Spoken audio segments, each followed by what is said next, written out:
আজকের ক্লাসে আমরা জানব হিসাব কাকে বলে এবং হিসাবের শ্রেণীবিভাগ নিয়ে আমরা কথা বলবো এবং হিসাব সমীকরণ থেকে যত প্রকার ম্যাথমেটিক্যাল এবং থিওরিটিক্যাল কোয়েশ্চেন আমাদের ঢাকা বিশ্ববিদ্যালয় সহ বিভিন্ন পাবলিক বিশ্ববিদ্যালয়ে আসতে পারে সেগুলো নিয়ে আমরা ইন ডেপথ এবং অনেক ডিটেইলস আলোচনা করব। আশা করি আজকের ক্লাসটি করার পরে হিসাবের শ্রেণীবিভাগ এবং হিসাব সমীকরণ নিয়ে তোমাদের আর কোনো প্রবলেম থাকবে না। এর আগের দুটো ক্লাস আশা করি তোমাদের কাছে খুবই ইফেক্টিভ ছিল, যাতে করে তোমরা হিসাব বিজ্ঞানের প্রিলিমিনারি যত কিছু ছিল, প্রিলিমিনারি এবং বেসিক যে কথাবার্তাগুলো ছিল সেগুলো সবকিছু বুঝতে পেরেছো। আজকের ক্লাসে হিসাবের শ্রেণীবিভাগ এবং হিসাব সমীকরণ সংক্রান্ত যত প্রকার কনফিউশন তোমাদের মাথায় আসবে সেগুলো আমরা আজকে চেষ্টা করব খুব অল্প সময়ে যা ক্র্যাক করে এবং খুব অল্প সময়ের মধ্যে আমরা ভার্সিটি ভর্তি পরীক্ষায় সেগুলো অ্যান্সার করে ফেলতে পারি। আমরা আজকে দেখার চেষ্টা করব আজকের ক্লাসে আমরা পার্টিকুলারলি কি বিষয়গুলো কভার করার চেষ্টা করব। আমরা আজকের ক্লাসে দেখার চেষ্টা করব হিসাব ও হিসাবের শ্রেণীবিভাগ। আমরা দেখার চেষ্টা করব এখানটাতে হিসাব কাকে বলা হয়, এখানে হচ্ছে যে থিওরিটিক্যাল আলোচনা হবে যে অ্যাকচুয়ালি হিসাব বলতে আমরা কি বুঝে থাকি সেই জিনিসটা আমরা আলোচনা করব এখানটাতে। তারপর আমরা দেখার চেষ্টা করব যে হিসাব কয় ধরনের হতে পারে এবং তারপরে আমরা দেখব যে ডেবিট ক্রেডিট কিভাবে নির্ণয় করে থাকে বিভিন্ন প্রকার হিসাব থেকে। তারপরে আমরা হিসাব সমীকরণ নিয়ে কথা বলবো। হিসাব সমীকরণ বলতে কিন্তু আমরা জানি যে সম্পত্তি সমান সমান দায় প্লাস মালিকানা সত্ত্ব, এটা নিয়ে আমরা ইনডেপথ আলোচনা করব। এই হিসাব সমীকরণে যত প্রকার গাণিতিক সমস্যা উদ্ভব হতে পারে সেগুলো নিয়ে আমরা ইনডেপথ আলোচনা করব এবং শেষমেশ আমরা দেখার চেষ্টা করব এই হিসাব সমীকরণে লেনদেন কিভাবে প্রভাবিত করে বা হিসাব সমীকরণ কিভাবে প্রত্যেকটা লেনদেনকে প্রভাবিত করে। তোমাদের সাথে বরাবরের মতোই আমি থাকব মোহাম্মদ আজিজুর রহমান সজল, বর্তমানে ঢাকা বিশ্ববিদ্যালয়ের ফিনান্স ডিপার্টমেন্ট থেকে আমি আমার পোস্ট গ্রাজুয়েশন কমপ্লিট করছি। চলে যাচ্ছি আজকের লেকচারের প্রথম টপিকে, যেটার শিরোনাম হচ্ছে হিসাব। স্বাভাবিকভাবে হিসাবের ডেফিনেশন যখন আমরা দিতে যাই তখন কিন্তু আমরা বলে থাকি যে হিসাব বিজ্ঞানের ভাষায় যখন আমরা হিসাবের ডেফিনেশন দেখি তখন কিন্তু এখানটাতে বলে দেওয়া আছে যে হিসাব বিজ্ঞানের ভাষায় লেনদেনের সাথে সংশ্লিষ্ট পক্ষ বা খাতসমূহ বিশ্লেষণ করে উপযুক্ত শিরোনামে লিখে রাখার প্রক্রিয়াই হচ্ছে হিসাব। তার মানে আমরা কিন্তু হিসাবের আরও একটা সিনোনিম অ্যাড করে দিতে পারি। হিসাব বলতে কিন্তু আমরা খতিয়ানকে বুঝে থাকি। ওকে, খতিয়ান। তাহলে এই খতিয়ানে কিন্তু আমরা লেনদেনগুলোকে উপযুক্ত শিরোনামে লিখে রাখি। তার মানে আমরা কিন্তু প্রতিটা হিসাবের উপরে লিখে রাখি এরকমভাবে যে এটা হচ্ছে বেতন হিসাব। তারপরে কিন্তু আমরা বলে রাখি যে নগদান হিসাব। তাহলে এই ধরনের শিরোনাম দিয়ে দেওয়া থাকে খতিয়ানের মধ্যে। তাহলে আমরা বলতে পারি হিসাব হচ্ছে একটা খতিয়ানের অপর নাম। আমরা একটা লেনদেন এখানে সাজানোর চেষ্টা করেছি। এখানে আমরা বলে দিয়েছি যে ধারে পণ্য ক্রয় করা হয়েছে 10,000 টাকা। তাহলে এইটাকে আমরা এখন বিশ্লেষণ করার ট্রাই করছি। বিশ্লেষণ করে আমরা দেখলাম যে মৌলিক বিশ্লেষণ করে এখানে হচ্ছে ক্রয় হিসাব এবং প্রদেয় হিসাব। আমরা দেখছি ক্রয় একটি ব্যয় হিসাব এবং প্রদেয় হিসাব একটি দায় হিসাব। তাহলে ব্যয় হিসাব এবং দায় হিসাব ব্যয় বৃদ্ধি পাচ্ছে, এর জন্য কিন্তু আমরা এই 1,000 টাকাটাকে ডেবিট করে দিচ্ছি এবং প্রদেয় হিসাব দায় বৃদ্ধি পাচ্ছে, এর জন্য এইখানে 10,000 টাকাটাকে আমরা ক্রেডিট করে দিচ্ছি। আগেরটাও 10,000 টাকাই হবে। তাহলে আমরা কিন্তু এখানে ডেবিট ক্রেডিট করে ফেললাম। তারপরে এই জায়গাটাকে যদি জাবেদা বলা হয়, বিশ্লেষণ করে লিপিবদ্ধ করা হলো, তারপরে কিন্তু এই হিসাবটা আমরা খতিয়ানে শিরোনাম দিয়ে লিপিবদ্ধ করে ফেলব। তাহলে এটার নাম কিন্তু হয়ে যাচ্ছে খতিয়ানে ক্রয় হিসাব এবং এইটার নাম কিন্তু একইভাবে হয়ে যাচ্ছে প্রদেয় হিসাব। তাহলে দুইটা শিরোনাম এখানে হয়ে গেল, একটা হচ্ছে ক্রয় হিসাব এবং আরেকটা হচ্ছে প্রদেয় হিসাব। তাহলে এইভাবে কিন্তু আমরা বলতে পারি হিসাব বলতে বোঝাচ্ছে প্রতিটা লেনদেনকে সংশ্লিষ্ট পক্ষ বা খাতসমূহে বিশ্লেষণ করা হয়। মানে প্রতিটা লেনদেনকে কমপক্ষে দুইটা পক্ষ বা খাতসমূহে বিশ্লেষণ করে একটা শিরোনাম দিয়ে লিপিবদ্ধ করে দেওয়ার নামই কিন্তু হিসাব। তাহলে এই ধরনের হিসাব কয় প্রকারের হতে পারে সেটা আমরা একটু দেখার চেষ্টা করব। এখানে বলা হচ্ছে হিসাব হতে পারে, আমরা যদি এখানে নাম্বার দিয়ে থাকি তাহলে হচ্ছে 1টা 2টা 3টা 4টা এবং এখানে হচ্ছে 5টা। এখানে বলা হচ্ছে সম্পদ হিসাব, দায় হিসাব, মালিকানা সত্ত্ব হিসাব, আয় হিসাব এবং ব্যয় হিসাব। আপাত দৃষ্টিতে আমরা এখানে 5 প্রকারের হিসাব দেখতে পেলেও আমরা একটা হিসাব কিন্তু মিস আউট করে গিয়েছি। নিশ্চয়ই তোমরা সবাই গেস করতে পারছো যে আমরা কোন হিসাবটা মিস করে গিয়েছি। এখানে আমরা 6 নাম্বার শিরোনাম দিয়ে কিন্তু লিখতে পারি উত্তোলন হিসাব। উত্তোলন হিসাব।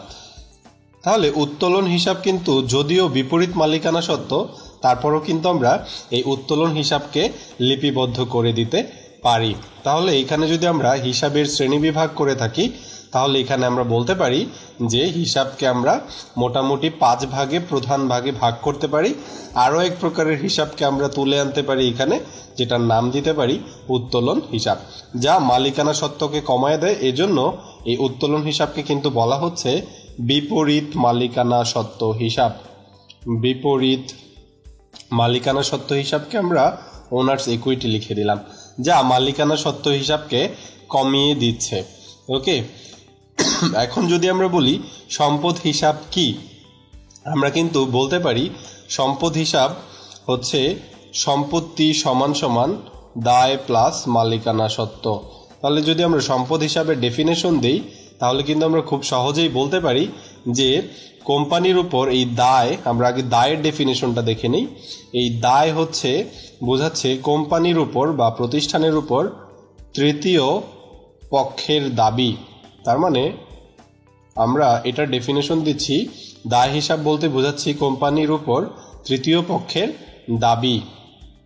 ওকে, তাহলে এইটা হচ্ছে দায়। আর মালিকানা সত্ত্ব বলতে বোঝাচ্ছি কোম্পানির উপর মালিকের দাবি। মালিকের দাবি। ওকে, এখন কিন্তু আমরা বলতে পারি যে সম্পত্তি সমান সমান কোম্পানির উপর তৃতীয় পক্ষ প্লাস মালিকের দাবি। ওকে,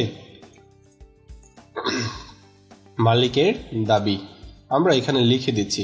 তাহলে সম্পত্তি হিসাব বলতে কিন্তু আমরা বোঝাচ্ছি যে কোম্পানির উপর তৃতীয় পক্ষের এবং মালিকের দাবিকে আমরা একসাথে বলছি সম্পত্তি হিসাব। আমরা দায় হিসাবকে যখন ডিফাইন করছি তখন বলছি কোম্পানির উপর বা ব্যবসায় প্রতিষ্ঠানের উপর তৃতীয় পক্ষের দাবিকে আমরা বলছি দায় হিসাব। আমরা বলছি কোম্পানির উপর মালিকের দাবিকে বলা হচ্ছে মালিকানা সত্ত্ব হিসাব। আমরা যদি এখানটাতে আয়ের ডেফিনেশন দিতে চাই তাহলে কিন্তু আমরা বলতে পারি যে আয় হচ্ছে যা মালিকের দাবি বাড়িয়ে দেয়। ওকে, মালিকের দাবি বা যেটাকে আমরা বলে থাকি ওনার্স ইকুইটি, তাহলে ওনার্স ইকুইটি যা বাড়িয়ে দেয়। ওকে, তাহলে আয় হচ্ছে যা মালিকের দাবি বাড়িয়ে দেয়। ওকে, আমরা কিন্তু এইখানটাতে ব্যয় হিসাব বলতে আমরা বোঝাচ্ছি ব্যয় হলে কিন্তু ওনার্স ইকুইটি বা মালিকের দাবি কমে যায়। তাহলে আমরা বলতেছি ব্যয় হচ্ছে যা মালিকের দাবি কমিয়ে দেয়। মালিকের দাবি কমিয়ে দেয়। ওকে, আমরা ডেফিনেশনগুলো জেনে নিচ্ছি। যা মালিকের দাবি কমিয়ে দেয়। উত্তোলন হিসাবও কিন্তু সেম কাজটাই করে থাকে, এজন্য আমরা এখানে এইটার সমানই লিখছি। উত্তোলন হিসাব হচ্ছে এমন হিসাব যা মালিকের দাবি বা ওনার্স ইকুইটি কমিয়ে দেয়, যেটাকে আমরা সরাসরি বলছি বিপরীত মালিকানা সত্ত্ব হিসাব। আমরা কিন্তু এখানে 5 বা 6 প্রকারের যে হিসাব পাওয়া গেছে আমাদের, এই 6 প্রকার বা 5 প্রকারের হিসাবের ডেফিনেশন জেনে নিলাম। এখন আমরা দেখার চেষ্টা করব যদি কোনো হিসাব বৃদ্ধি পায় তাহলে সেটা আমরা দুতরফা দাখিলা পদ্ধতি অনুযায়ী ডেবিট করব নাকি ক্রেডিট করব, আমরা ক্রাইটেরিয়াগুলো দেখার চেষ্টা করব। আমি যদিও ধরে নিচ্ছি তোমরা সবাই জানো যে কোন হিসাবটা বৃদ্ধি পেলে ডেবিট হয় এবং কোন হিসাবটা হ্রাস পেলে ক্রেডিট হয়, সেই বিষয়গুলো সম্পর্কে তোমরা সম্পূর্ণ এবং শতভাগ অবগত আছো। তারপরও আমি আমার দায়িত্ব থেকে তোমাদের দেখানোর চেষ্টা করছি। ডেবিট ক্রেডিট নির্ণয় করার যে পদ্ধতি আছে সেই পদ্ধতি আমরা এখন দেখার চেষ্টা করব। আমরা কিন্তু খুব সহজে এখানে সাম আপ করে ফেলতে পারি যে এখানে আমরা দেখতে পাচ্ছি যে হিসাবের নাম দেওয়া আছে, কিছু হিসাবের নাম দেওয়া আছে। ফর এক্সাম্পল এখানে একটা হিসাবের নাম দেওয়া আছে নগদান হিসাব। নগদান হিসাব মানে হচ্ছে নগদ টাকা, যেটাকে আমরা বলতে পারি এটা একটা সম্পত্তি হিসাব বা অ্যাসেট। তাহলে এই যে সম্পদ হিসাবটা আছে, এই নগদান হিসাবটা, এই সম্পত্তিটা যদি বৃদ্ধি পেত তাহলে কিন্তু এটা ডেবিট হয়ে যেত। ওকে, তাহলে যদি হ্রাস পেত তাহলে কিন্তু সেটা ক্রেডিট হয়ে যেত। যেহেতু বৃদ্ধি পেয়েছে সেহেতু সেটা ডেবিট হয়েছে। ওকে, তারপরে কিন্তু বলা হচ্ছে ক্রয় হিসাব একটা ব্যয় হিসাব। এই ব্যয় হিসাব, ক্রয় হিসাব হচ্ছে একটা ব্যয় হিসাব বা এক্সপেন্স। ওকে, তাহলে এই ব্যয় যখন বৃদ্ধি পাচ্ছে তখন সেটা ডেবিট হয়ে যাচ্ছে। এখন এই দুইটা জিনিস সেম কাজ করতেছে। আমরা দেখতে পাচ্ছি যে সম্পত্তি যখন বৃদ্ধি পাচ্ছে তখন ডেবিট হচ্ছে, ব্যয় হিসাব যখন বৃদ্ধি পাচ্ছে তখনও সেটা ডেবিট হচ্ছে। বাট এখানে মূলধন হিসাব, যা কিনা একটা মালিকানা সত্ত্ব হিসাব, এই মালিকানা সত্ত্ব হিসাব বা ওনার সিকিউরিটি অ্যাকাউন্ট যখন বৃদ্ধি পাচ্ছে তখন কিন্তু একটু ডিফারেন্ট সিনারিও ক্রিয়েট করতেছে, এটা কিন্তু ক্রেডিট হয়ে যাচ্ছে। তারপরে বিক্রয় হিসাব একটা আয় হিসাব, আয় হিসাব যখন বৃদ্ধি পাচ্ছে তখন কিন্তু এটাও ক্রেডিট হয়ে যাচ্ছে।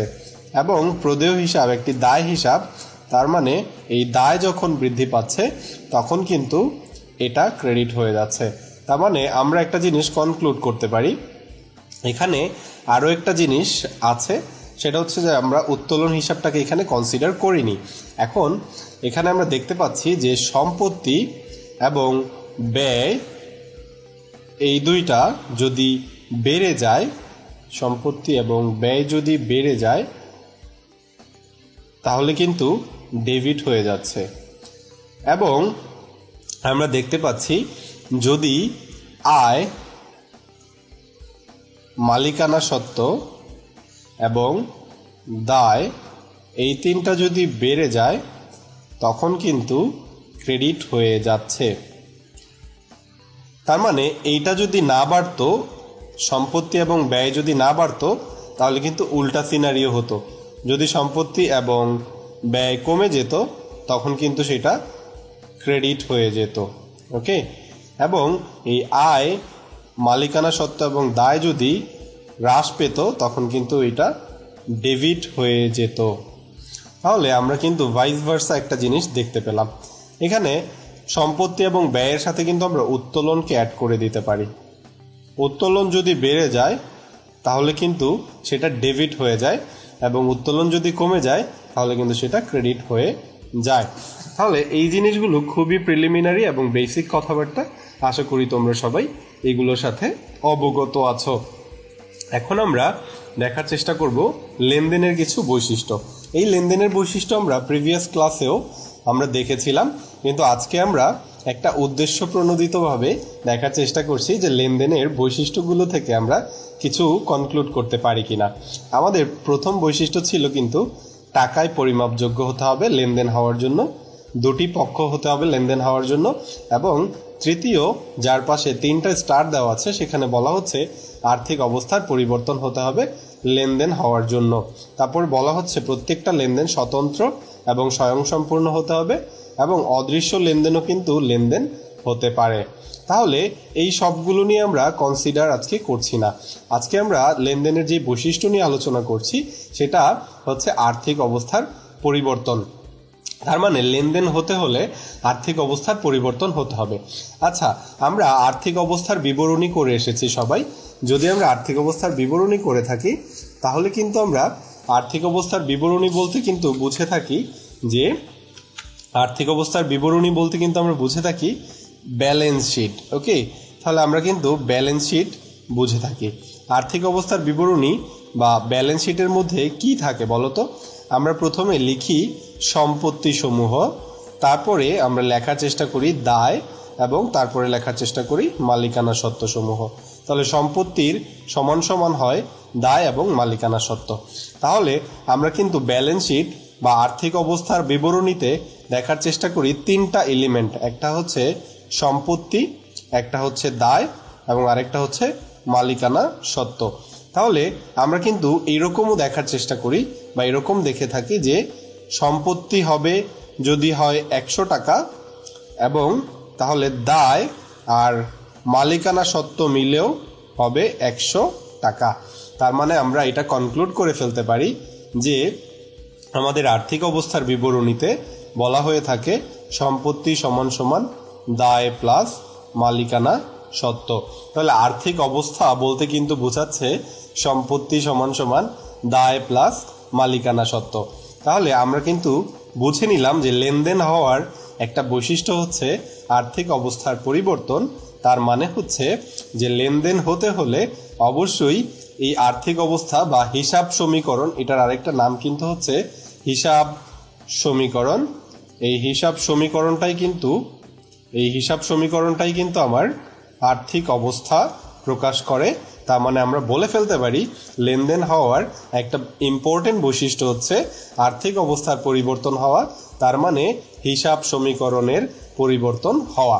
তার মানে আমরা এখানে কনক্লুড করতে পারি লেনদেন হতে গেলে অবশ্যই এই হিসাব সমীকরণের পরিবর্তন আবশ্যক বা হিসাব সমীকরণের প্রভাব আবশ্যক। ওকে, তাহলে আমরা বলছি বা কনক্লুড করার চেষ্টা করছি যে লেনদেন হতে হলে আর্থিক অবস্থার পরিবর্তন হতে হবে, আর আর্থিক অবস্থা বলতে বোঝাচ্ছে সম্পত্তি, দায় এবং মালিকানা সত্ত্ব। এই তিনটা এলিমেন্ট নিয়ে কিন্তু হিসাব সমীকরণ গঠিত হয়। তার মানে আমরা ইনডিরেক্টলি রিলেশন করতে পারি যে লেনদেন হতে হলে হিসাব সমীকরণের পরিবর্তন হতে হবে, বা হিসাব সমীকরণের পরিবর্তন হতে হলে লেনদেন হতে হবে। তাহলে আমরা কিন্তু আরও একটু সাম আপ করতে পারি বা কনক্লুড করতে পারি এরকমভাবে যে লেনদেন প্রতিটা হিসাব সমীকরণকে প্রভাবিত করে, বা প্রতিটা লেনদেন হিসাব সমীকরণকে প্রভাবিত করে, এবং হিসাব সমীকরণ প্রতিটা লেনদেনকে প্রভাবিত করে। তাহলে আমরা পরবর্তী স্লাইডে দেখার চেষ্টা করব যে আমাদের হিসাব সমীকরণ কিভাবে কাজ করে থাকে। এখানে আমরা হিসাব সমীকরণের একটা ডেফিনেশনের মতো দেখানোর চেষ্টা করেছি। যেই ডেফিনেশনে বলা হচ্ছে প্রত্যেকটি লেনদেনের দুটি পক্ষ থাকে, অবশ্যই দুটি পক্ষ থাকে। যেমন ধরে নিতে পারি আমরা ক্রয় হিসাব, যেখানে যদি ধারে ক্রয় করা হয়ে থাকে তাহলে আমরা কিন্তু বলতে পারি একটা হচ্ছে ক্রয় হিসাব, এবং আরেকটি হিসাবের নাম হচ্ছে প্রদেয় হিসাব। তাহলে আমরা বলে ফেলতে পারি এখানে একটি পক্ষকে আমরা বলবো ক্রয় হিসাব, এবং অন্য পক্ষকে আমরা বলার চেষ্টা করব প্রদেয় হিসাব। তাহলে একটা পক্ষকে আমরা ডেবিট করছি এবং অন্য পক্ষকে সমপরিমাণ অর্থ দ্বারা ক্রেডিট করা আধুনিক হিসাব বিজ্ঞানের মূলনীতি। যেই নীতিটা কিন্তু এসেছিল দুতরফা দাখিলা থেকে। তার মানে আমরা কিন্তু ডেবিট ক্রেডিট শিখেছি দুতরফা দাখিলা থেকে। তাহলে আমরা বলতে পারি যে লেনদেনের দুটো পক্ষ থাকে এবং দুটো পক্ষকে ডেবিট এবং ক্রেডিট দ্বারা লিপিবদ্ধ করা আমরা শিখেছিলাম যে দুতরফা দাখিলা পদ্ধতি থেকে। এখন আধুনিক হিসাব বিজ্ঞানীগণ এই নীতির উপর ভিত্তি করে একটি গাণিতিক সূত্র প্রকাশ করেছে যা হিসাব সমীকরণ নামে পরিচিত। তাহলে কিন্তু আমরা বলতে পারি যে এই হিসাব সমীকরণ যে A = L + OE আমরা পেয়েছি, এটা কিন্তু দুতরফা দাখিলা পদ্ধতি থেকেই এসেছে। তাহলে আমরা বলতে পারি এই যে আধুনিক হিসাব সমীকরণ আছে আমাদের কাছে A = L + OE, যাকে আমরা বলছি আর্থিক অবস্থা। এই আর্থিক অবস্থা কিন্তু এসেছে দুতরফা দাখিলা পদ্ধতি থেকে। তাহলে দুতরফা দাখিলা পদ্ধতি থেকে আমরা এটা পেয়ে থাকি।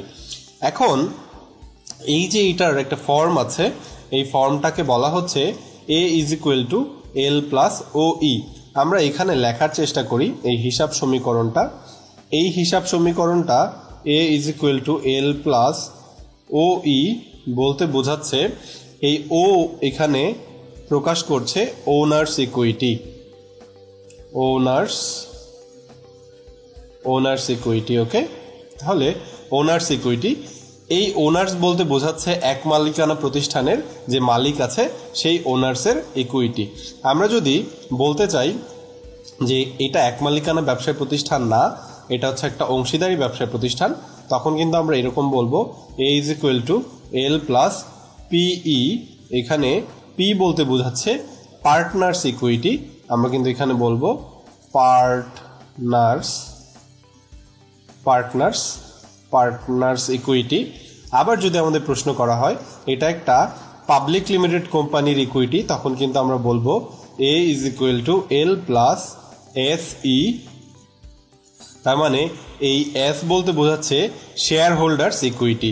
আমি এখানে লিখলাম না, এটা হচ্ছে শেয়ার হোল্ডার্স ইকুইটি।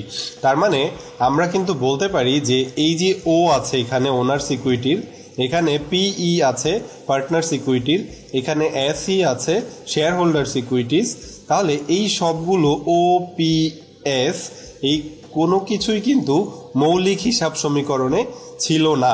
তাহলে আমরা যদি এই ও পি এস বাদ দিয়ে দিই তাহলে কিন্তু আমার হিসাব বিজ্ঞানের মৌলিক সমীকরণ চলে আসে এরকম যে A is equal to L plus E. তাহলে আমাদের যদি কখনো প্রশ্ন করা হয় হিসাব সমীকরণের মৌলিক অংশ কোনটা, আমরা কিন্তু বলবো A is equal to L plus E. আমরা কিন্তু খুব সহজেই বলে দিতে পারবো যে হিসাব সমীকরণের মৌলিক রূপ কোনটি, আমরা বলবো A is equal to L plus ই।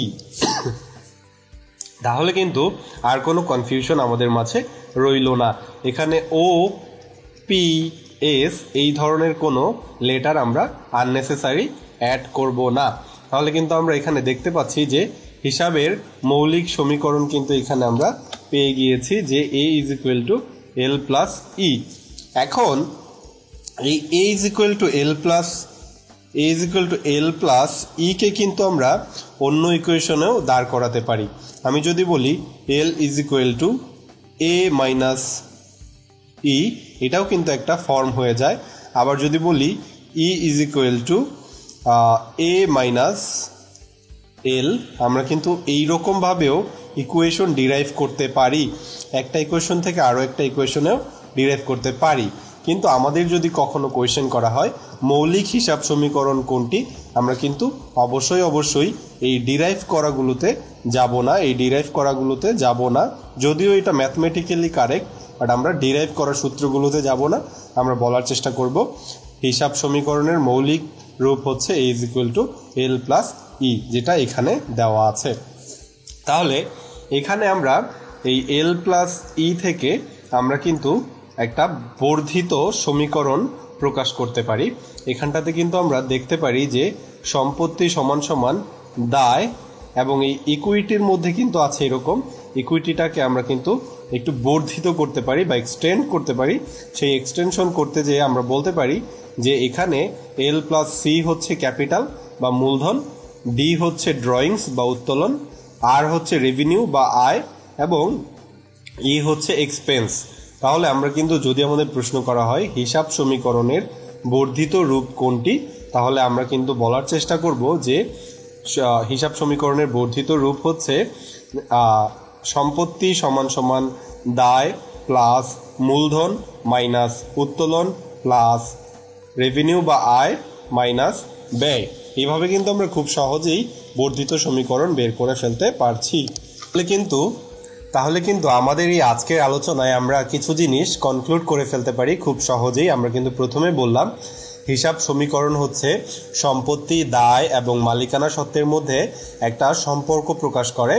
তারপরে যদি আমাদেরকে প্রশ্ন করা হয় এরকমভাবে যে আর্থিক অবস্থা বলতে কি বোঝায়, আমরা কিন্তু বলতে পারি খুব সহজেই যে আর্থিক অবস্থা বলতে হিসাব সমীকরণকে বোঝায়, যেখানে বলা হচ্ছে সম্পত্তি সমান সমান দায় প্লাস মালিকানা সত্ত্ব। যদি আমাদের প্রশ্ন করা হয় প্রতিটি লেনদেন কাকে প্রভাবিত করে, আমরা কিন্তু বলবো হিসাব সমীকরণকে প্রভাবিত করে। এবং আমাদের যদি উল্টা রিভার্স কোয়েশ্চেন করা হয় যে প্রতিটা হিসাব সমীকরণ কাকে প্রভাবিত করে, আমরা বলবো প্রতিটা লেনদেনকে প্রভাবিত করে। তারপরে আমাদের কাছে যদি কোয়েশ্চেন করা হয় যে হিসাব সমীকরণের মৌলিক রূপ কোনটি, আমরা কিন্তু কোনো প্রকার ডিরাইভ করা সূত্র দেখাবো না, আমরা সহজে সিম্পলি বলবো সম্পত্তি সমান সমান দায় প্লাস মালিকানা সত্ত্ব বা A=L + E। যদি আমাদের প্রশ্ন করা হয় হিসাব সমীকরণের বর্ধিত রূপ কোনটি, আমরা কিন্তু খুব সহজেই বলে দিতে পারবো হিসাব সমীকরণের বর্ধিত রূপ হচ্ছে সম্পত্তি সমান সমান দায় প্লাস মূলধন মাইনাস উত্তোলন প্লাস আয় মাইনাস ব্যয়। তাহলে এইভাবে কিন্তু আমরা হিসাব সমীকরণ থেকে আসা সকল প্রকার থিওরিটিক্যাল কোয়েশ্চেন অ্যান্সার করতে পারবো। আমরা কিছু কোয়েশ্চেন দেখার চেষ্টা করব। এখানে আমাদের প্রথম কোয়েশ্চেনে বলা হচ্ছে যে একটি ব্যবসায়িক লেনদেন সবসময় প্রভাবিত করবে কাকে। আমরা কিন্তু খুব সহজেই বলে দিতে পারি এক একটা লেনদেন, প্রত্যেকটা লেনদেন কিন্তু হিসাব সমীকরণকে প্রভাবিত করে। আমরা কিন্তু একটু আগে দেখে এসেছি। তাহলে এখানে অ্যান্সার হবে আমাদের এ। তারপরে বলা হচ্ছে এখানে হিসাব সমীকরণের ভিত্তি কি। আমরা কিন্তু বলে এসেছিলাম হিসাব সমীকরণ কিন্তু দুতরফা দাখিলা পদ্ধতিকে ফলো করে। তাহলে দুতরফা দাখিলা বলবো আমাদের অ্যান্সার। তাহলে এখানে কিন্তু আমাদের অ্যান্সার দেওয়া আছে দুতরফা দাখিলা, বা যেখানে আমাদের অ্যান্সারটা হচ্ছে এ। তারপরে আমরা পরবর্তীতে আরও থিওরিটিক্যাল কোয়েশ্চেন দেখার চেষ্টা করব যে সম্পত্তি দায় এবং মালিকের মূলধনের মধ্যে সম্পর্ক প্রকাশ করে তাকে কি বলা হয়।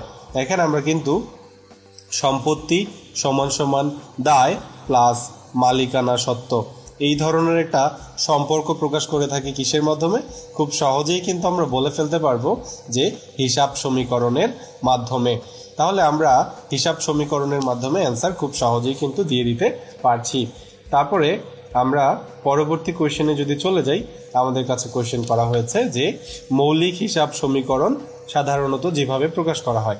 আমরা কিন্তু বলেছিলাম যে A=L + OE এটা মৌলিক সমীকরণ না, A=L + PE এটাও মৌলিক সমীকরণ না, A=L + SE এটাও মৌলিক সমীকরণ না, বা L=A - E এটাও মৌলিক না, আবার E=A - L এটাও কিন্তু মৌলিক সমীকরণ না। তাহলে মৌলিক সমীকরণ কিন্তু আমাদের A=L + E, আমরা এটাই কিন্তু মৌলিক হিসাব সমীকরণ হিসেবে দেখানোর চেষ্টা করব। তাহলে এখানে আমরা কিন্তু বলতে পারি A=L + E, মানে ডি নাম্বার উত্তর হচ্ছে আমাদের সঠিক উত্তর। আমরা এখানে উত্তর ডি নিচ্ছি। তারপরে আমাদের কাছে কোয়েশ্চেন করা হয়েছে নিচের কোনটি হিসাব সমীকরণের বর্ধিত প্রকাশ। আমাদের কাছে যদি এই ধরনের কোয়েশ্চেন করা হয় তাহলে কিন্তু আমরা একটু আগে দেখে এসেছি সম্পত্তি সমান সমান দায় প্লাস মালিকের মূলধন মাইনাস মালিকের উত্তোলন প্লাস আয় মাইনাস ব্যয়। তাহলে কিন্তু আমরা এখানে দেখতে পাচ্ছি সম্পত্তি সমান সমান দায় প্লাস মালিকের মূলধন মাইনাস মালিকের উত্তোলন প্লাস আয় মাইনাস ব্যয়।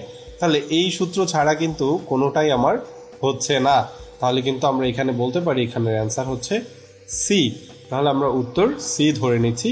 বা আমরা কিন্তু এরকম দেখে এসেছিলাম asset = L + C - D + R - E, মানে হচ্ছে দায় মালিকের মূলধন মাইনাস উত্তোলন প্লাস আয় মাইনাস ব্যয় বা এক্সপেন্স। তাহলে কিন্তু খুব সহজেই আমরা এই প্রবলেমগুলো বা এই থিওরিটিক্যাল প্রবলেমগুলো কিন্তু হিসাব সমীকরণের চ্যাপ্টার থেকে আমরা কিন্তু থিওরিটিক্যাল কোয়েশ্চেনগুলো যেগুলো বিগত বছরে ঢাকা বিশ্ববিদ্যালয় সহ বিভিন্ন বিশ্ববিদ্যালয়ে এসেছিল সেগুলো খুব সহজেই সলভ করে ফেলতে পারি।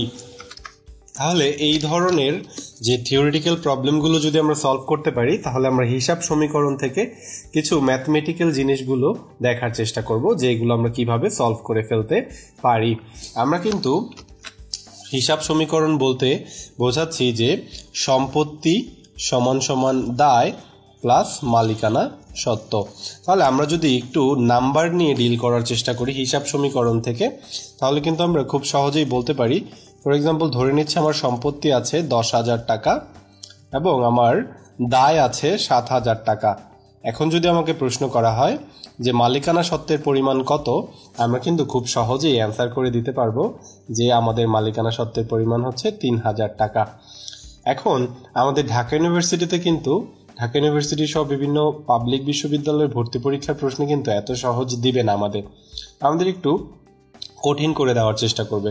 বলা হবে সম্পত্তি 10,000 টাকা বেড়েছে এবং দায় 7,000 টাকা কমেছে, তখন এইটা কত টাকা হবে? এটা কিন্তু আমাদের একটু ঝামেলা হয়ে গেল। তারপরে আমাকে কোয়েশ্চেন করা হতে পারে এরকম যে সম্পত্তি 10,000 টাকা বেড়েছে এবং দায় 17,000 টাকা বেড়ে গিয়েছে, তাহলে এইটা মালিকানা সত্ত্বের পরিমাণ কত? তাহলে কিন্তু আমরা খুব সহজেই এই ব্যাপারগুলো নিয়ে একটু ডিল করে ফেলতে পারি। আমরা কিভাবে করব? আমরা দেখছি এখানে সম্পত্তি হচ্ছে পজিটিভ, এটা হচ্ছে নেগেটিভ। যখনই আমরা দেখব সম্পত্তির পাশ এবং এই ডান পাশ একটা পজিটিভ এবং একটা নেগেটিভ, তখন কিন্তু আমরা দুইটা সাথে সাথে যোগ করে দিতে পারি। তাহলে যদি যোগ করে দেই আমরা কিন্তু বলে দিতে পারি এটা হচ্ছে 17,000 টাকা। সম্পত্তির আগে প্লাস সাইন, তাই এইখানে আমরা একটা প্লাস সাইন দিয়ে দিব।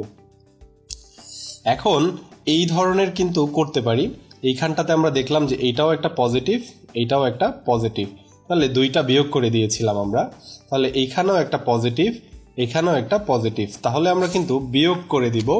বিয়োগ করে দেখার চেষ্টা করব যে অ্যাকচুয়ালি কত টাকা এখানে হচ্ছে। আমরা কিন্তু এখানে দেখছি যে বিয়োগ করে দিয়ে এখানে হচ্ছে যে 7,000 টাকা। তাহলে এই ধরনের প্রবলেমগুলো কিন্তু আমরা সলভ করে ফেলতে পারি খুব সহজেই। আবার আমরা ধরলাম যে সম্পত্তি হ্রাস পেয়েছে 10,000 টাকা এবং দায় বেড়েছে 7,000 টাকা, তাহলে কি হবে? আমরা বলবো যে এই পাশে আছে নেগেটিভ, এই পাশে আছে পজিটিভ, তাহলে এটা আমরা খুব সহজে সলভ করে ফেলতে পারি যে আমরা এই দুইটা জিনিসকে যোগ করে দিব। ওকে, তাহলে আমরা যদি এই দুইটাকে যোগ করে দিই তাহলে অ্যান্সার আসবে 17,000 টাকা। তাহলে সম্পত্তির আগে যেহেতু মাইনাস আছে সেহেতু আমরা এইখানটাকেও মাইনাস করে দেওয়ার চেষ্টা করব। তাহলে আমরা কিন্তু দেখতে পাচ্ছি এখানে মাইনাস 17,000, এখানে প্লাস 7,000, তাহলে এই পাশটাতে যোগফল হয়ে যাচ্ছে মাইনাস 10,000। তাহলে কিন্তু এইভাবেই আমরা খুব সহজেই কোয়েশ্চেনগুলো সলভ করে ফেলতে পারি। তার মানে যদি দেখি যে এখানে সম্পত্তি আছে প্লাস 10,000 এবং ধরলাম যে মালিকানা সত্ত্ব আছে মাইনাস 5,000, তাহলে তৃতীয় যে বক্সটা হবে আমাদের, এই তৃতীয় বক্সটা কিন্তু আমরা সাথে সাথে যোগ করে দিতে পারি। তাহলে একটা পজিটিভ একটা যদি নেগেটিভ থাকে আমরা কিন্তু যোগ করে ফেলতে পারি, যোগ করে এখানে বসাই দিতে পারি 15,000 টাকা। যেহেতু সম্পত্তির আগে প্লাস, এর জন্য এইটার আগেও প্লাস হবে। এবার তোমরা দেখো এটা কিন্তু হয়ে গিয়েছে, প্লাস 15,000 মাইনাস 5,000, আমরা কিন্তু খুব সহজেই বলে দিতে পারি যে এখানে অ্যান্সার হবে 10,000 টাকা। আবার যদি আমাদের এরকম করা হয় যে সম্পত্তি হ্রাস পেয়েছে 9,000, আমরা এখানে হিসাব সমীকরণটা লিখে নিচ্ছি।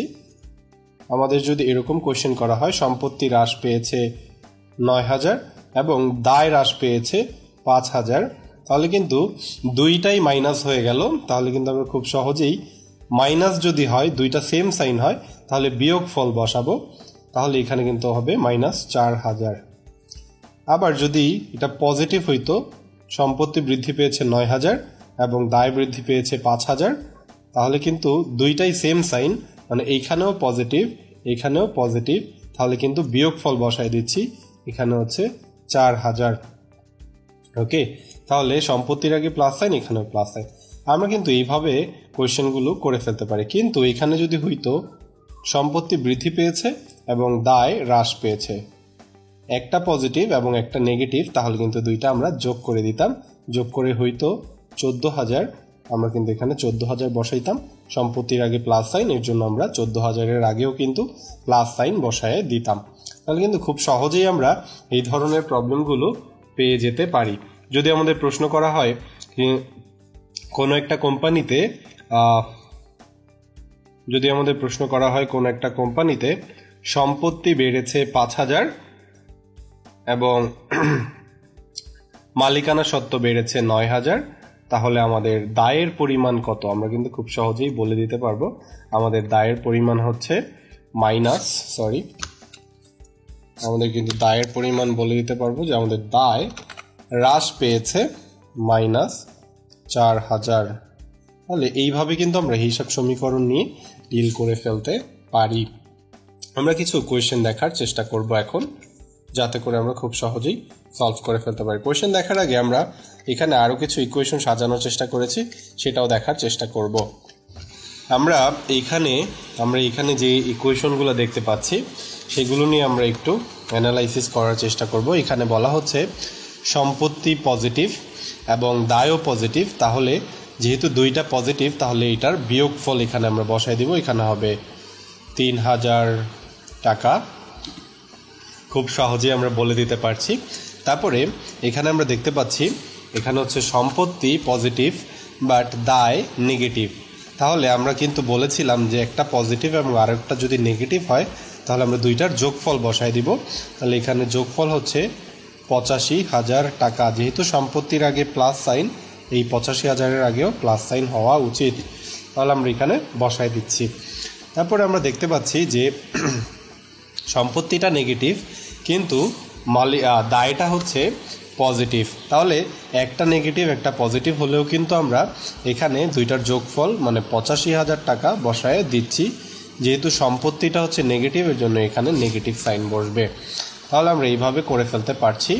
আমরা এখানে দেখতে পাচ্ছি যে লাস্টের যেটাতে দেখা যাচ্ছে সেটা হচ্ছে যে সম্পত্তিটা হচ্ছে আমার নেগেটিভ এবং দায়টা হচ্ছে নেগেটিভ, তাহলে দুইটাই যেহেতু সেম সাইন তাহলে দুইটার বিয়োগফল হচ্ছে 15,000 টাকা। এই 15,000 টাকা কিন্তু নেগেটিভই হবে, তাহলে আমরা এখানে নেগেটিভ 15,000 টাকা লিখে দিচ্ছি। এটা খুবই সহজ জিনিস, আমরা যেভাবে সহজে মনে রাখতে পারি আমরা যেন সেইভাবেই মনে রাখার চেষ্টা করি, যাতে করে আমাদের এক্সামে খুব দ্রুত করতে খুব সুবিধা হয়। আমরা এখানে বিগত বছরে ঢাকা বিশ্ববিদ্যালয়ে এসেছিল এই ধরনের কিছু কোয়েশ্চেন সলভ করার চেষ্টা করব। আমরা এখানে দেখতে পাচ্ছি যে 2011 সালে স্কয়ার ফার্মাসিউটিক্যালস লিমিটেডের সম্পত্তি 50,000 টাকা কমেছে এবং দায় 90,000 টাকা কমেছে। আমরা প্রথমেই এখানে হিসাব সমীকরণটা লিখে নিচ্ছি। এখানে হিসাব সমীকরণ হচ্ছে A = L + OE, বা আমরা এখানে E বলতে পারি। তাহলে এইখানে আমরা বসানোর চেষ্টা করব। এখানে বলা হয়েছে সম্পত্তি কমেছে 50,000 টাকা, তার মানে এখানে 50,000 টাকা কমেছে, এবং বলা হয়েছে দায় কমেছে 90,000 টাকা। তাহলে কিন্তু আমরা একটু আগেই দেখে আসলাম দুইটাতেই সাইন আছে নেগেটিভ এবং নেগেটিভ, তাহলে এই যে নেগেটিভ সাইন আছে দুইটাতেই নেগেটিভ সাইন থাকার কারণে কিন্তু এখানে আমরা বিয়োগফল লিখে ফেলব। তাহলে এখানে দুইটার বিয়োগফল হচ্ছে আমরা লিখব 90,000 এবং 50,000-এর বিয়োগফল কিন্তু আমরা লিখে ফেলার চেষ্টা করব 40,000 টাকা। তাহলে এখন কিন্তু আমরা দেখব যে এখানে দুইটা সেম সাইন হয়েছে, কিন্তু এখানে 40,000 টাকা পজিটিভ সাইন দিয়ে দিব, কারণ হচ্ছে যে 90,000 টাকা 50,000 টাকা থেকে বেশি, তাহলে -90,000-কে কমানোর জন্য আমাদের +40,000 করতে হবে। তাহলে এখানে কিন্তু আমরা বলতে পারি যে মালিকানা সত্ত্ব 40,000 টাকা বেড়েছে। আমরা কিন্তু খুব সহজেই বলে দিতে পারি আমাদের অ্যান্সার হচ্ছে 40,000 টাকা বেড়েছে। তাহলে হিসাব বিজ্ঞানের এই হিসাব সমীকরণ থেকে কিন্তু আমরা খুব সহজেই কিছু সহজ ম্যাথমেটিক্যাল কোয়েশ্চেনের অ্যান্সার ঢাকা বিশ্ববিদ্যালয়ের প্রশ্নগুলোতে অ্যাপ্লাই করে ফেলতে পারি এবং খুব সহজেই কিন্তু এগুলোর সলিউশন বের করে ফেলতে পারি। আমরা পরবর্তীতে আরও একটি কোয়েশ্চেন দেখার চেষ্টা করব। এখানটাতে বলা হয়েছে যে 31 ডিসেম্বর 2010 স্টোনল্যান্ড কোম্পানির সম্পত্তি 3,500 টাকা এবং মালিকানা সত্ত্ব বা সত্ত্বাধিকার 2,000 টাকা। তাহলে 31 ডিসেম্বর 2010-এ তার দায় কত হবে? আমরা কিন্তু খুব সহজ একটা কোয়েশ্চেন পেয়েছি। এখানে বলে দেওয়া আছে যে সম্পত্তি সমান দায় প্লাস মালিকানা সত্ত্ব। এখানে কিন্তু বলে দেওয়া আছে সম্পত্তি হচ্ছে 3,500 টাকা এবং হচ্ছে যে মালিকানা সত্ত্ব হচ্ছে 2,000 টাকা। তাহলে আমরা এখানে কত টাকা বসাবো এটা আমরা খুব সহজেই কিন্তু বের করে ফেলতে পারি। 1500 টাকা। তাহলে এটা আমাদের করার কোনো ঝামেলাই হবে না। তাহলে আমরা এখানে বলবো 1500 টাকা হচ্ছে আমার অ্যান্সার। তাহলে উত্তর হচ্ছে এ। এই ধরনের প্রবলেমগুলো কিন্তু আমরা খুব সহজেই সলভ করে ফেলতে পারি। আমরা এবার হিসাব সমীকরণ থেকে কিন্তু আরও একটু কঠিন সমস্যার দিকে ধাবিত হব, যেখানে এই ধরনের সহজ প্রবলেমগুলো থাকবে না। এই হিসাব সমীকরণ থেকেই একটু ঘুরিয়ে পেঁচিয়ে একটু কঠিন কোয়েশ্চেন আসবে, যেখানে আমরা হয়তো একটু ট্র্যাপে পড়ে যেতে পারি, যেখানে আমাদের একটু ঝামেলা হতে পারে। ওকে, আমরা এখানে সেই কঠিন কোয়েশ্চেনে যাওয়ার আগে কিন্তু আমরা আরও একটা কোয়েশ্চেন এখানে পেয়ে গিয়েছি, সেটাও আমরা কিন্তু সলভ করে ফেলতে পারি। এখানে আমরা আগে হিসাব সমীকরণটা আমাদের মনে মনে লিখে নিব। আমরা লিখে নিচ্ছি। এখানে বলা হয়েছে সম্পত্তি হ্রাস পেয়েছে 80,000 টাকা, দায় বৃদ্ধি পায় 30,000 টাকা। তাহলে কিন্তু আমরা এখানে বলে দিব যে আমার সম্পত্তি হ্রাস পেয়েছে মানে -80,000 টাকা এবং দায় বৃদ্ধি পেয়েছে 30,000 টাকা। আমরা বলেছিলাম এক পাশে নেগেটিভ এবং আরেক পাশে পজিটিভ থাকলে দুইটাকে যোগ করে দিব, এবং সম্পত্তির আগে যেই সাইন আছে এখানে মাইনাস সাইন আছে, আমরা মাইনাস সাইনটা লিখে দিব। তাহলে মাইনাস লিখে এই দুইটার যোগফল হচ্ছে 1,10,000 টাকা। আমরা কিন্তু লিখে দিচ্ছি যে মালিকানা সত্ত্ব হ্রাস পেয়েছে 1,10,000 টাকা বা 1,10,000 টাকা কমবে। তাহলে এখানে কিন্তু আমাদের অ্যান্সার হচ্ছে ডি। আমরা এই ধরনের প্রবলেমগুলো কিন্তু খুব সহজেই করে ফেলতে পারি। এখন আমরা একটু কঠিন সমস্যার দিকে যাচ্ছি। ফর এক্সাম্পল, আমরা যাচ্ছি এরকম যে ধরে নিচ্ছি বছরের শুরুতে আমরা এখানে একটা হিসাব সমীকরণ লিখছি, A is equal to L plus E. Okay, আমরা একটু হিসাব সমীকরণ লিখছি। আমরা ধরে নিলাম বছরের শুরুতে আমার কাছে সম্পত্তি আছে 10,000 টাকা এবং আমার কাছে মালিকানা সত্ত্ব আছে 3,500 টাকা। ওকে, এইখানটাতে দায় কত টাকা আছে সেটা কিন্তু আমি জানি না। ওকে, তারপরে আমাকে বলা হলো যেহেতু এটা বছরের শুরুতে, এই বছরের শুরুটাকে আমি লিখে নিচ্ছি প্রারম্ভিক। তাহলে প্রারম্ভিক জের আছে আমার কাছে, প্রারম্ভিক সম্পত্তির জের আছে আমার কাছে 10,000 টাকা এবং আমার কাছে প্রারম্ভিক মালিকানা সত্ত্বের পরিমাণ আছে 3,500 টাকা। এবং বলা হইল বছরের মাঝামাঝি সময়ে আমার সম্পত্তি বৃদ্ধি পেল 2,000 টাকা এবং আমার দায় হ্রাস পেল 5,000 টাকা। তাহলে কিন্তু এইখানে কত টাকা আছে আমি কিন্তু জানি না। আচ্ছা, এখানে যদি 5,000 না ধরে আমরা ধরি 3,000 টাকা। ওকে, আমরা 3,000 ধরছি। তারপরে যেহেতু এটা বছরের মাঝামাঝি সময় সম্পত্তি বৃদ্ধি পেয়েছে এবং হচ্ছে যে দায় হ্রাস পেয়েছে, এর জন্য এটাকে আমি লেখার চেষ্টা করছি। এটা হচ্ছে আমার হ্রাস বা বৃদ্ধি, হ্রাস বা বৃদ্ধি আমি এটা লিখলাম। তারপরে আমি দেখব বছর শেষে যেয়ে আমার সম্পত্তির পরিমাণ কত টাকা হবে। তাহলে বছর শেষের যেটা বের করতে যাব সেটাই কিন্তু আমরা বলতে পারি সমাপনী। তাহলে যদি আমাকে বলা হয় সমাপনী সম্পত্তি কত, সেটা কিন্তু আমি বলে দিতে পারবো যে 12,000 টাকা। কিন্তু এইটা সমাপনী দায় বের করার জন্য কিন্তু আমাকে একটু ক্যালকুলেশন করতে হবে এবং সমাপনী মালিকানা সত্ত্ব বের করতে আমাকে একটু ক্যালকুলেশন করতে হবে। আমি সেই ক্যালকুলেশনটা করছি। যদি না করি তাহলে কিন্তু এইখানে এই বক্সটা আমি ফিল আপ করতে পারছি না এবং এই বক্সটাও আমি ফিল আপ করতে পারছি না। যদি আমার কাছে কোয়েশ্চেন করা হয় বছরের মাঝামাঝি সময়ে মালিকানা সত্ত্বের হ্রাস বা বৃদ্ধি কত হয়েছে, তখন কিন্তু আমি এই বক্সটা কত সেটা আমাকে জানতে হবে। এই বক্সটা কত জানতে হবে। যদি প্রশ্ন করা হয় বছরের শুরুতে দায়ের পরিমাণ কত, তখন কিন্তু এই বক্সটা আমাকে ওপেন করতে হবে। আমাকে যদি প্রশ্ন করা হয় বছর শেষে সমাপনী দায়ের পরিমাণ কত, তখন কিন্তু এই বক্সটা আমাকে ওপেন করতে হবে বা জানতে হবে। এবং যদি আমাকে প্রশ্ন করা হয় বছর শেষে সমাপনী মালিকানা সত্ত্বের পরিমাণ কত, তখন কিন্তু আমাকে এই বক্সটা জানতে হবে। তাহলে এইখানে 1, 2, 3, 4 এই 4টা বক্সের রেজাল্ট কিন্তু আমরা খুব সহজেই জেনে ফেলতে পারি। আমরা মানে সিরিয়ালি যাওয়ার চেষ্টা করব। প্রারম্ভিক সম্পত্তি ছিল 10,000, প্রারম্ভিক মালিকানা সত্ত্ব ছিল 3,500। তাহলে আমরা কিন্তু খুব সহজে এইখানে লিখে দিতে পারছি যে প্রারম্ভিক দায় ছিল 6,500। তারপরে এখানে বলা হচ্ছে যে সম্পত্তি বৃদ্ধি পেয়েছে 2,000 এবং দায় হ্রাস পেয়েছে 3,000। তাহলে একটা বৃদ্ধি এবং একটা হ্রাস, একটা প্লাস এবং একটা মাইনাস, তাহলে আমরা কিন্তু দুইটা যোগ করে দিব। তাহলে হবে কত? 5,000 টাকা বৃদ্ধি পেয়েছে। এবার যদি আমাকে প্রশ্ন করা হয় বছর শেষে দায়ের পরিমাণ কত, তাহলে কিন্তু আমি বলে দিতে পারবো যে বছর শেষে আমার দায়ের পরিমাণ হচ্ছে 6,500 থেকে 3,000 চলে গেল, তাহলে থাকতেছে 3,500। এটা কিন্তু মাইনাস সাইন হবে না, আমরা কিন্তু এখানে বক্সটা তুলে ফেলতে পারলাম। তারপরে যদি আমাকে প্রশ্ন করা হয় বছরের শুরুতে মালিকানা সত্ত্ব ছিল 3,500 এবং বৃদ্ধি পেয়েছে আরও 5,000, তাহলে কিন্তু আমরা খুব সহজেই বের করে ফেলতে পারছি যে এখানে আমাদের অ্যান্সার হবে 3,500 আর 5,000 হচ্ছে 8,500। তাহলে কিন্তু আমরা খুব সহজেই এই বক্সটাও ওপেন করে ফেলতে পারছি এবং আগের বক্সগুলোও কিন্তু আমরা খুব সহজেই ওপেন করে ফেলতে পারছি।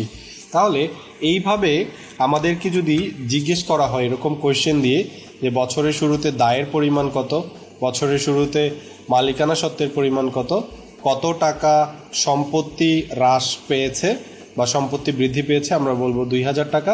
যদি হ্রাস বৃদ্ধি জানতে চাই তাহলে আমরা এই মিডল রোটা সিলেক্ট করে এখান থেকে অ্যান্সার বলবো যে সম্পত্তি কত হ্রাস বা বৃদ্ধি পেয়েছে, আমরা বলবো 2,000 টাকা বৃদ্ধি পেয়েছে। দায় কত টাকা হ্রাস বা বৃদ্ধি পেয়েছে, আমরা বলবো 3,000 টাকা হ্রাস পেয়েছে। মালিকানা সত্ত্ব কত টাকা হ্রাস বা বৃদ্ধি পেয়েছে, আমরা বলবো 5,000 টাকা বৃদ্ধি পেয়েছে। সমাপনী সম্পত্তি হচ্ছে 12,000 টাকা, বছর শেষে দায় হচ্ছে 3,500 টাকা, বছর শেষে মালিকানা সত্ত্ব হচ্ছে 8,500 টাকা। তাহলে এই ধরনের প্রবলেম যখন আমাদের কাছে আসবে আমরা কিন্তু খুব সহজেই এইভাবে কোয়েশ্চেনগুলোর অ্যান্সার করে দিতে পারবো। যখনই হ্রাস বৃদ্ধি জানতে চাইবে তখন কিন্তু আমরা এই মিডল রো ব্যবহার করব, আমাদের শেষ রো এইটা করার দরকার নেই। যখন বছর শেষে সমাপনী জানতে চাইবে সম্পত্তি দায় এবং মালিকানা সত্ত্বের, তখনই কিন্তু আমাকে তৃতীয় লাইন করতে হবে। আমরা এই ধরনের প্রবলেমগুলো কিন্তু এখানে সাজানোর চেষ্টা করেছি। আমরা কিছু এক্সারসাইজ দেখার চেষ্টা করব এখানে, যাতে করে আমাদের প্র্যাকটিস কোয়েশ্চেন করার মাধ্যমে আমরা খুব সহজেই এই ব্যাপারগুলো ডিল করে ফেলতে পারি। আমরা এখানে 1 নাম্বার কোয়েশ্চেনে কিন্তু দেখতে পাচ্ছি যে বছরের শুরুতে সম্পত্তির পরিমাণ ছিল 5,000 এবং মালিকানা সত্ত্ব ছিল 3,360। তাহলে আমি এখানে কিন্তু লিখছি যে প্রারম্ভিক জেরে আমার সম্পত্তি ছিল 5,000 সমান সমান আমার মালিকানা সত্ত্ব ছিল 3,360। এখন এইটা কিন্তু আমাকে বের করে ফেলতে হবে সাথে সাথেই। আমি দেখার চেষ্টা করব বছর শেষে মালিকানা সত্ত্বের পরিমাণ কত হয়েছে টাকায়। তাহলে এখানে কিন্তু আমরা এটা বের করব। তাহলে এটা যখন আমরা বের করতে যাব তখন কিন্তু আমরা খুব সহজেই বের করে ফেলতে পারবো। এটা হচ্ছে অ্যান্সার হবে এখানে 1,640 টাকা। তাহলে আমরা বের করলাম, আমার দায় হচ্ছে 1,640 টাকা। তারপরে দেখাচ্ছে এখানে হ্রাস বা বৃদ্ধি পেয়েছে, সম্পত্তি বেড়েছে 2,420 টাকা এবং দায় কমেছে মানে হ্রাস পেয়েছে 580 টাকা। আমরা বলেছিলাম একটা প্লাস এবং একটা মাইনাস হলে এটা যোগ করে দিব, তাহলে যোগ করলে হচ্ছে 3,000 টাকা। আমার কাছে জানতে চাওয়া হয়েছে বছর শেষে মালিকানা সত্ত্বের পরিমাণ কত। তাহলে এখানে হচ্ছে 3,360 আর হচ্ছে এখানে 3,000, তাহলে আমরা বলবো 6,360 টাকা হচ্ছে আমার অ্যান্সার। তাহলে আমরা কিন্তু খুব সহজেই অ্যান্সার বের করে ফেলতে পারছি 6,360 টাকা। আমরা যদি এবার 2 নাম্বার প্রবলেমটায় যাই তাহলে কিন্তু আমরা খুব সহজে এখানে কিছু প্রবলেম সলভ করে ফেলতে পারি যেভাবে আমরা শিখে এসেছি।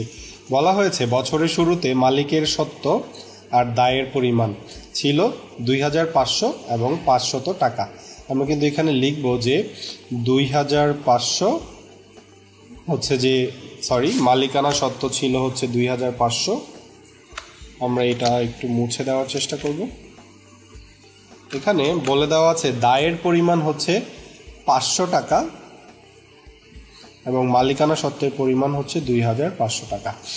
তাহলে আমরা কিন্তু খুব সহজেই বলে দিতে পারছি সম্পত্তির পরিমাণ হচ্ছে 3000 টাকা।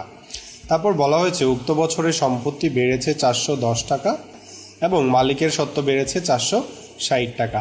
তাহলে 460 টাকা আমাদের বলা হয়েছে বৃদ্ধি বা হ্রাস পেয়েছে কি, দায়ের পরিমাণ কত টাকা বৃদ্ধি বা হ্রাস পেয়েছে। তাহলে বৃদ্ধি বা হ্রাস এই রোটা করলেই কিন্তু হয়ে যাচ্ছে। এখানে 410 কম, এখানে 460 বেশি, তাহলে এখানে অ্যান্সার হবে -50। তাহলে কিন্তু আমরা বলতে পারি 50 টাকা হ্রাস পেয়েছে দায়। এখানে অ্যান্সার হচ্ছে 50 টাকা হ্রাস পেয়েছে দায়। আশা করি এটা খুব সহজ, আমরা বুঝতে পেরেছি সবাই। আমরা এখানে আরও একটা কোয়েশ্চেন দেখানোর চেষ্টা করেছি। এখানে আমরা বলেছি যে বছরের শুরুতে মালিকের সত্ত্ব আর দায়ের পরিমাণ ছিল। তাহলে আমরা এখানে মালিকের সত্ত্ব আর দায়ের পরিমাণ আমরা লিখে ফেলছি। এখানে মালিকের সত্ত্ব ছিল 3200 এবং দায়ের পরিমাণ ছিল 1300, আমরা এখানে লিখছি যে 1350 টাকা। 1350 টাকা। তাহলে এই দুইটাকে কিন্তু আমরা যোগ করে দিব। তাহলে কিন্তু আমরা বলতে পারি যে সম্পত্তির পরিমাণ হচ্ছে 4550 টাকা। এগুলো খুব সহজ যোগ, আমরা করে ফেলতে পারবো। তারপরে বলা হচ্ছে যে উক্ত বছরে মালিকানা সত্ত্ব কমেছে 240 টাকা এবং দায় বেড়েছে 320 টাকা। তাহলে মালিকানা সত্ত্ব কমেছে 240 টাকা এবং দায় বেড়েছে 330 টাকা। তাহলে 330 240 যদি আমরা বাদ দিয়ে দেওয়ার ট্রাই করি তাহলে কিন্তু এখানে চলে আসতেছে হচ্ছে 90 টাকা। তাহলে আমরা এখানে 90 টাকা লিখে ফেলছি। এখানে আমরা কোয়েশ্চেন করেছে বছর শেষে সম্পত্তির পরিমাণ কত। তাহলে যদি আমরা 4550 আর যদি 90 যোগ করে দেই তাহলে কিন্তু আমরা খুব সহজেই পেয়ে যাচ্ছি যে 4640 টাকা। 4640 টাকা এটাই হচ্ছে আমার বছর শেষে সম্পত্তির পরিমাণ। আমরা পরবর্তীতে আরও প্র্যাকটিস কোয়েশ্চেন রেখেছি যাতে করে তোমাদের বুঝতে সুবিধা হয়। এখানে বলে দেওয়া আছে বছরের শুরুতে সম্পত্তির পরিমাণ ছিল 1500 এবং দায়ের পরিমাণ ছিল 480 টাকা। তাহলে আমি এখানে লিখে ফেলছি সম্পত্তির পরিমাণ হচ্ছে 1500 এবং দায়ের পরিমাণ ছিল 480 টাকা। তাহলে কিন্তু আমরা খুব সহজেই বলে দিতে পারছি যে এখানে হবে 1020 টাকা। ওকে, তাহলে মালিকানা সত্ত্বের পরিমাণ হচ্ছে 1020 টাকা। বলা হয়েছে উক্ত বছরে সম্পত্তি কমেছে 200 টাকা এবং দায় বেড়েছে 250 টাকা। তাহলে একটা নেগেটিভ একটা পজিটিভ, তাহলে অ্যান্সার হবে সম্পত্তির আগে যেই সাইন আছে তারপরে দুইটা যোগ 450 টাকা। প্রশ্ন করা হয়েছে বছর শেষে মালিকানা সত্ত্বের পরিমাণ কত টাকা হ্রাস বা বৃদ্ধি পেয়েছে। তাহলে এখানে কিন্তু হ্রাস বৃদ্ধি যদি বের করতে বলে তাহলে কিন্তু আমরা এই মিডল রো বরাবর জিনিসটাকে নিব, তার মানে 450 টাকা হ্রাস পেয়েছে। এইভাবে কিন্তু আমরা কোয়েশ্চেনগুলো সলভ করে ফেলতে পারি খুব সহজেই। এবার আমরা দেখার চেষ্টা করব ঢাকা বিশ্ববিদ্যালয়ে বিগত বছরে কিভাবে এই কোয়েশ্চেনগুলো এসেছিল। আমাদের এখানে এই কোয়েশ্চেনটা হচ্ছে ঢাকা বিশ্ববিদ্যালয়ের বিগত বছরের প্রশ্ন। বলা হয়েছে যে আর্থিক বছরের শুরুতে উদ্ধৃতপত্রের সম্পত্তির পরিমাণ ছিল 682 টাকা। তাহলে আমরা এখানে লিখছি সম্পত্তির পরিমাণ ছিল 682 টাকা এবং বলা হয়েছে মালিকের ইকুইটি ছিল বা মালিকানা সত্ত্ব ছিল 418 টাকা। তাহলে এইখানে আমার দায়ের পরিমাণ কত টাকা রয়ে যায়। আমরা কিন্তু খুব সহজেই বলে দিতে পারি এখানটাতে আমাদের অ্যান্সার হবে 264 টাকা। ওকে, এটা আমরা একটু খাতায় যোগ বিয়োগ করে নিতে পারবো আশা করি। তারপরে এইখানটাতে বলা হয়েছে যে উক্ত বছরে সম্পত্তি বেড়েছে 37 টাকা এবং দায় কমেছে 19 টাকা। এখন এই 37 টাকা আর 19 টাকাকে যদি আমরা যোগ করে দেই তাহলে আমরা কিন্তু এখানে পাবো 56 টাকা। এবার যদি আমাদের প্রশ্ন করা হয়ে থাকে যে 418 টাকা আর এই 56 টাকা যোগ করলে কত টাকা হয়, আমরা কিন্তু বলে দিতে পারবো যে 74 টাকা হয়। আমার কাছে জানতে চাওয়া হয়েছে বছর শেষে মালিকের ইকুইটির পরিমাণ কত। তাহলে আমরা এখানে অ্যান্সার বলবো 474 টাকা। তাহলে অ্যান্সার হচ্ছে আমাদের সি। আমরা খুব সহজেই কিন্তু এই ধরনের প্রবলেমগুলো সলভ করে ফেলতে পারবো। তার পরবর্তীতে আমরা আরও একটি ঢাকা ইউনিভার্সিটির কোয়েশ্চেন দেখার চেষ্টা করেছি। এখানে বলা হয়েছে যে এবিসি কোম্পানির বছরের শুরুতে দায় ছিল 8 লক্ষ টাকা এবং সম্পত্তি ছিল 8 লক্ষ টাকা এবং দায় ছিল 5 লক্ষ টাকা। ওকে, তাহলে যদি সংশ্লিষ্ট বছরে সম্পত্তি 1,50,000 টাকা বাড়ে এবং দায় 80,000 টাকা হ্রাস পায়, তবে বছর শেষে মালিকানা সত্ত্ব কত টাকা হবে। খুব সহজ কিন্তু আমরা করে ফেলতে পারি। এখানে কিন্তু আমরা লিখছি বছরের শুরুতে সম্পত্তি ছিল 8 লক্ষ টাকা, আমরা এখানে লিখছি যে দায় ছিল 5 লক্ষ টাকা। এটা তাহলে মালিকানা সত্ত্ব হবে 3 লক্ষ টাকা। ওকে, বলা হয়েছে সম্পত্তি বেড়েছে 1,50,000 টাকা এবং দায় হ্রাস পেয়েছে 80,000 টাকা।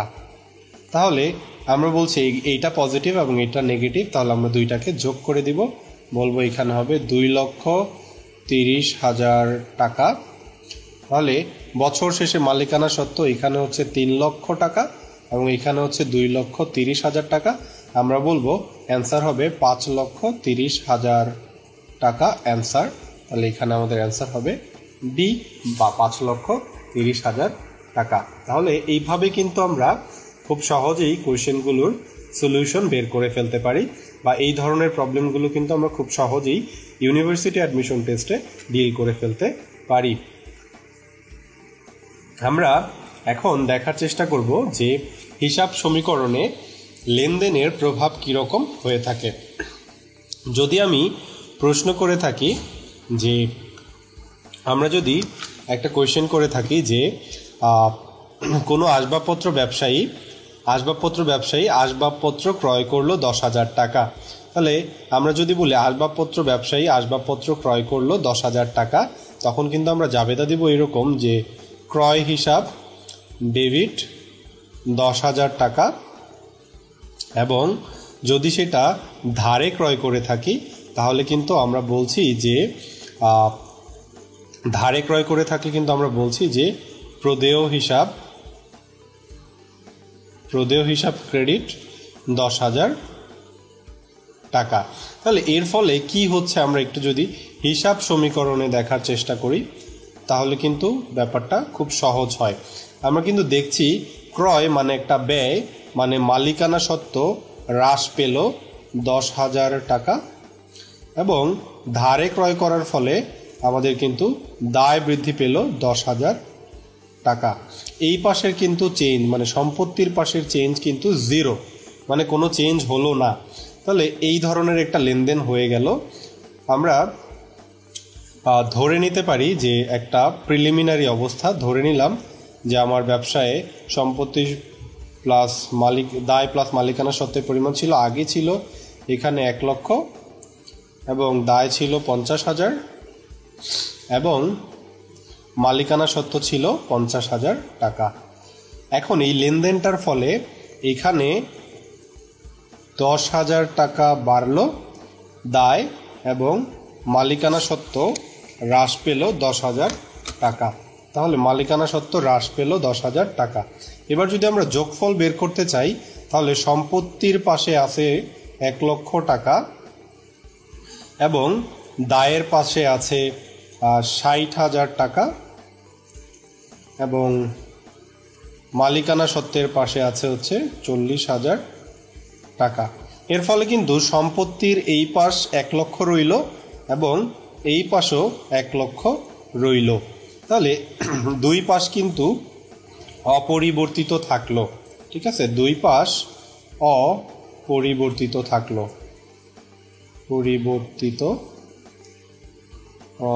বর্তিত থাকলো। ওকে,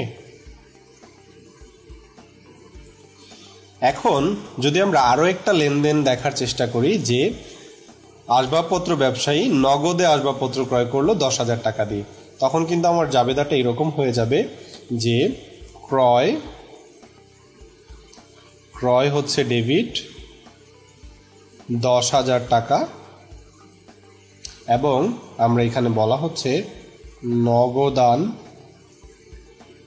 নগদান হিসাব ক্রেডিট 10,000 টাকা। এর ফলে কি হচ্ছে আমরা দেখব যে আমাদের ব্যবসায় প্রতিষ্ঠানে আগের অবস্থা ছিল, এখানে ছিল 1 লক্ষ টাকা এবং আমাদের দায় ছিল 50,000 টাকা এবং মালিকানা সত্ত্বের পরিমাণ ছিল 50,000 টাকা। এখন এই নগদে ক্রয় করার ফলে আমরা দেখতে পাচ্ছি যে আমার কাছ থেকে নগদ টাকা চলে যাচ্ছে বা সম্পত্তি কমে যাচ্ছে 10,000 টাকা, এবং আমার মালিকানা সত্ত্ব কমে যাচ্ছে 10,000 টাকা। এবার যদি আমি যোগফল বের করি, এবার দেখার চেষ্টা করছি যে এখানে যোগফল বের করে যে এখানে হচ্ছে 90,000 টাকা এবং এখানে 50,000 টাকা অক্ষত আছে এবং এইখানটাতে আছে আমার 40,000 টাকা। তাহলে আমরা কিন্তু দেখতে পাচ্ছি এই জায়গাটায় কিন্তু যোগফল পরিবর্তিত হয়ে গেল,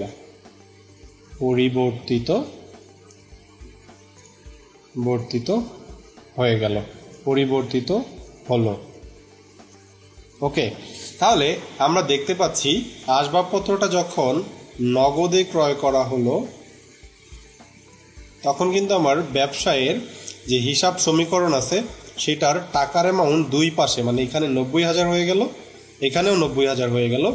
কিন্তু আরও একটা লেনদেনের ফলে, যেটা কিনা ছিল ধারে লেনদেন, এই ধারে লেনদেনের ফলে কিন্তু আমার ডান পাশে মানে বাম পাশে সম্পত্তির পাশে কিন্তু 1 লক্ষ টাকা রয়ে গেল এবং ডান পাশে কিন্তু আমার 1 লক্ষ টাকা রয়ে গেল।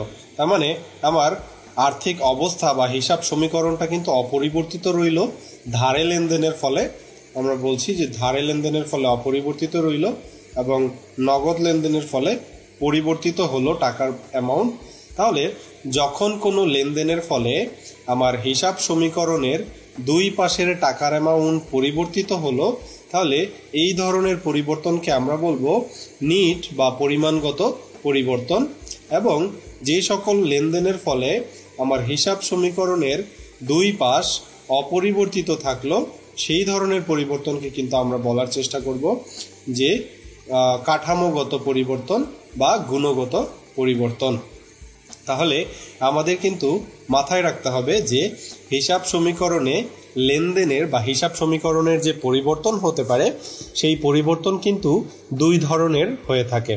একটা হচ্ছে নিট বা পরিমাণগত পরিবর্তন, আর যখন দুই পাশের টাকার অ্যামাউন্ট চেঞ্জ হবে না কিন্তু লেনদেনের প্রভাব ঠিকই থাকবে, তাহলে এই চেঞ্জ না হওয়াটাকে আমরা বলবো যে কাঠামোগত পরিবর্তন। তাহলে কাঠামোগত বা গুণগত পরিবর্তন এই জিনিসটাই কিন্তু আমরা এই জায়গাটাতে দেখে ফেললাম। আমরা একটু যদি নিউমেরিক নাম্বার দিয়ে দেখার চেষ্টা করি তাহলে কিন্তু আমরা খুব সহজেই এখানে দেখতে পারি যে নগদে 50,000 টাকার আসবাবপত্র ক্রয় করলাম। আমরা এই নগদে 50,000 টাকার আসবাবপত্র ক্রয় করার ফলে আমরা দেখতে পাচ্ছি যে আমাদের ব্যবসায়ের আর্থিক অবস্থা বা হিসাব সমীকরণের অবস্থা আগে ছিল সম্পত্তি 10,000, যেখানে দায় ছিল 5,500 এবং মালিকানা সত্ত্ব ছিল 4,500। নগদে আসবাবপত্র ক্রয় করার ফলে আমার আসবাবপত্র বাবদ নগদ সম্পত্তি আসলো, আমরা সম্পত্তির সাথে সেটা যোগ করে দিলাম এবং নগদ টাকা আমার চলে গেল, মাইনাস করে দিলাম। এখন কিন্তু এখানে যদি আমি যোগফল বের করি তাহলে স্টিল এখানে হচ্ছে আমার 10,000 টাকা, এখানে হচ্ছে 5,500 টাকা এবং এখানে হচ্ছে 4,500 টাকা। আবার যদি আমরা ধারে পণ্যটা বিক্রয় করতাম, কোনো পণ্য যদি আমরা ধারে বিক্রি করতাম তাহলে কি হইতো, আমার এখানে দেনাদার বাবদ 10,000 টাকা বেড়ে গেল। তাহলে এইখানে আগে ছিল 10,000, এখন হয়ে গেল 20,000, এখানে 5,500 এবং আমরা এখানে দেখতে পাচ্ছি যে 4,500 আর 10,000 হচ্ছে 14,500। তাহলে যখনই আমরা দেখছি যে এইখানে যোগফলের পরিবর্তন হয়ে গেল, এই ধরনের পরিবর্তনকে কিন্তু আমরা বলছি নিট বা পরিমাণগত পরিবর্তন, এবং যেখানে যোগফলের পরিবর্তন হলো না সেই পরিবর্তনকে কিন্তু আমরা বলছি গুণগত বা কাঠামোগত পরিবর্তন। তাহলে এইভাবে কিন্তু আমরা হিসাব সমীকরণের দুই ধরনের পরিবর্তন আমরা আইডেন্টিফাই করতে পারি। যখন টাকার অ্যামাউন্টের পরিবর্তন হবে না তখন সেটাকে আমরা গুণগত বা কাঠামোগত পরিবর্তন বলবো। যখন দুই পাশের টাকার অ্যামাউন্টের পরিবর্তন হয়ে যাবে তখন সেই ধরনের পরিবর্তনকে কিন্তু আমরা বলার চেষ্টা করব নিট বা পরিমাণগত পরিবর্তন। আমরা পরবর্তীতে একটা কোয়েশ্চেন দেখার এখানে চেষ্টা করব, যেই কোয়েশ্চেনটাতে বলে দেওয়া আছে নিম্নের কোন লেনদেনটি উদ্ধৃতপত্রের মোট যোগফলকে প্রভাবিত করবে না। তাহলে কিন্তু আমরা দেখার চেষ্টা করব কোন লেনদেনটা যোগফলকে প্রভাবিত করবে না। ধরে নিলাম সম্পত্তি, দায় এবং এটা হচ্ছে মালিকানা সত্ত্ব। তাহলে আমরা দেখতে পাচ্ছি পাওনাদারের কাছ থেকে 500 টাকার পণ্য ক্রয় করা হলো। পাওনাদারের কাছ থেকে যদি পণ্য ক্রয় করা হয় তাহলে কিন্তু আমরা অবিরত মজুদ পদ্ধতি অনুযায়ী এটা আমাদের মানে দুই পাশে যোগফল পরিবর্তন করবে, এটাকে আমরা অ্যান্সার নিচ্ছি না। তারপর বলা হলো 3000 টাকা দেয় বিল পরিশোধ করা হলো। তাহলে 3000 টাকার দেয় বিল যদি পরিশোধ করে থাকি তাহলে আমার এখান থেকে 3000 টাকা দায় হ্রাস হলো এবং সম্পত্তি থেকে 3000 টাকা হ্রাস হলো। তাহলে এইখানে দুই পাশের পরিবর্তন হবে। দেনাদারের কাছ থেকে 4000 টাকা আদায় হলো, তার মানে নগদ টাকা পেলাম 4000 টাকা এবং দেনাদার মাইনাস হলো 4000 টাকা। এর ফলে কিন্তু কোনো দুই পাশের যোগফলের পরিবর্তন হবে না, একটা বাড়বে এবং একটা কমবে। তাহলে আমরা বলতে পারি এইটা হচ্ছে আমাদের রাইট অ্যান্সার। আমরা তারপরেও 4 নম্বর অপশনটা দেখার চেষ্টা করব। 4 নম্বর অপশনে বলা হচ্ছে মালিকের 800 টাকা উত্তোলন। তাহলে এইখান থেকে নগদ টাকা 800 কমে যাবে এবং মালিকানা সত্ত্ব থেকে 800 টাকা কমে যাবে। তাহলে দুই পাশের পরিবর্তন হচ্ছে, এটাকে আমরা নিতে পারছি না। তাহলে আমাদের অ্যান্সার হবে অ্যান্সার সি। ওকে, তাহলে আমাদের আজকের ক্লাসে আমরা হিসাব সমীকরণ রিলেটেড সকল প্রকার থিওরিটিক্যাল থেকে শুরু করে আমরা কিন্তু ম্যাথমেটিক্যাল ইস্যুগুলো দেখার চেষ্টা করেছি।